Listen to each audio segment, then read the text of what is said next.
It happened at the very end of the school year. It happened on Friday night. We were bagging the dike down there. They had sandbags, and we were putting the sandbags up to hopefully to keep the water within the river area. The dikes were supposed to hold, and they didn't because there was just so much water. We weren't prepared. And we had left on Thursday and didn't know what was going to happen.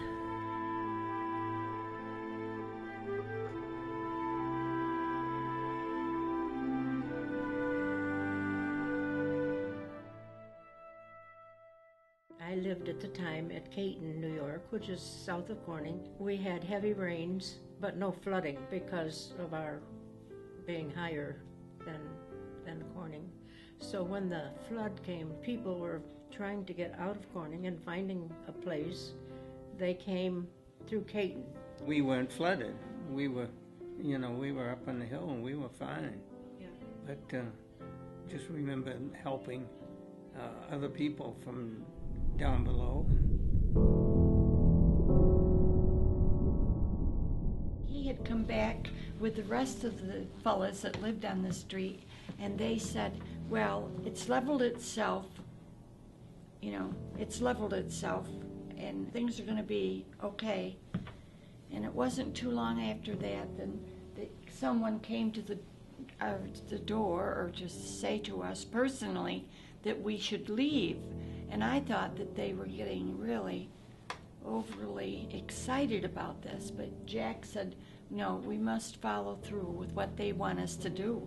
When my husband found out here we were in Buffalo, when my husband found out what actually had happened, and he was talking on the phone to some operator, he asked where the dike broke or let the water through, and she said, oh, really, right behind your dealership. There was no water at our home, or no water there. But when he got back down there, the water from the river and the breaks had come to the third step of our home. At about 5 a.m. Friday, June 23rd, a wall of water about 5 feet high came down the Chemung River. It was like a tidal wave, and it swept over the dikes, inundating a major portion of the city. We had received a report at about 2 o'clock in the morning that the river would flood at around 5 a.m. We sent out a warning to our people. We were not warned about, nor did we expect, anything like the tidal wave that beset us. The resulting damage is unbelievable.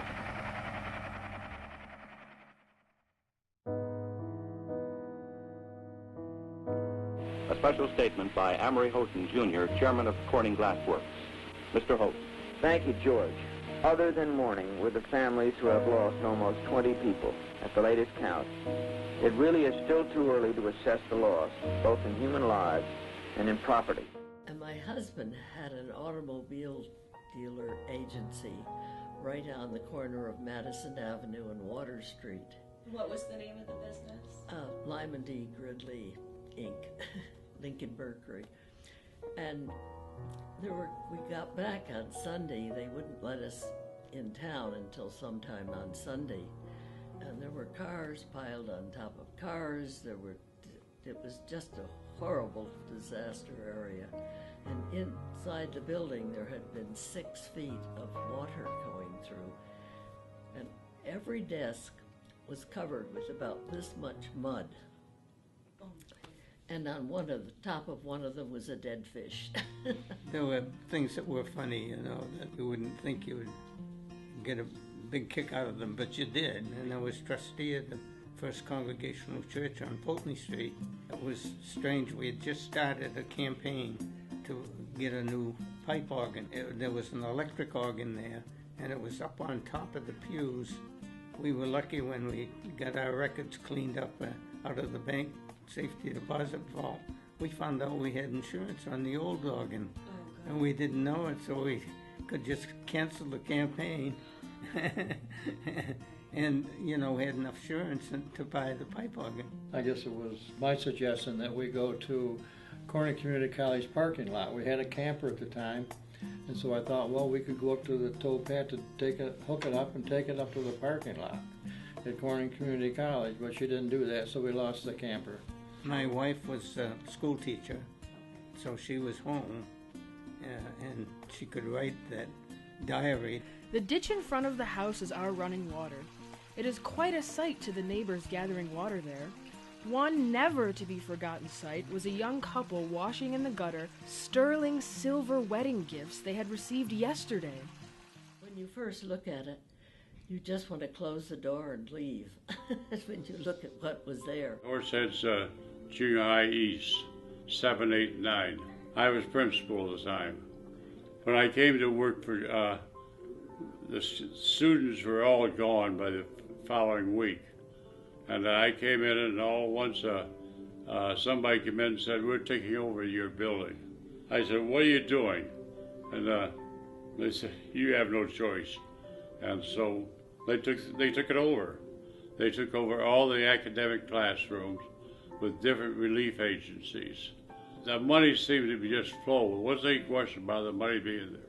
The Army Corps of Engineers came in again, and they set up an office down across from Hyder's store. I guess Hyder's store wasn't there then, but right in that area.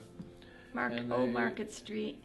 Asked the people that were in business to come down there to apply for loans. And we went down, and like I said, they gave us $5,000 right there. Anybody that was in the flood, they gave $5,000 to. Power was out for quite a while, and we gathered up all the people had in their freezers and everything, and we had cookers all over our backyard, and my daughters were home, and my elder daughter was home, and she helped cook up all this food, and then we gave it out. The people that came to the church and helped cook. That we served wonderful meals because people's electricity was off and they brought stuff from their freezer. Vice President Agnew came, and to me that was a highlight because Vice President Agnew was a big man, probably 6'5", 6'7", and he flew in the biggest helicopter that I've ever seen, even today.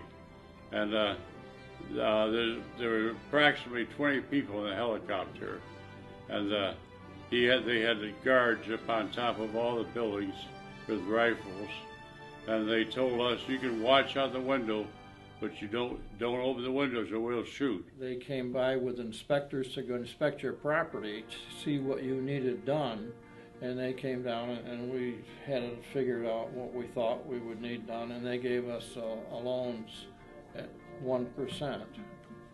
The government did all this. It was a time of togetherness and working together. It was a tough time, but everybody pulled together. I think the biggest thing is all the help we got from outside. It was a good experience to see the people come together like that. We go to church that Sunday, and the pastor said, "See me after Mass."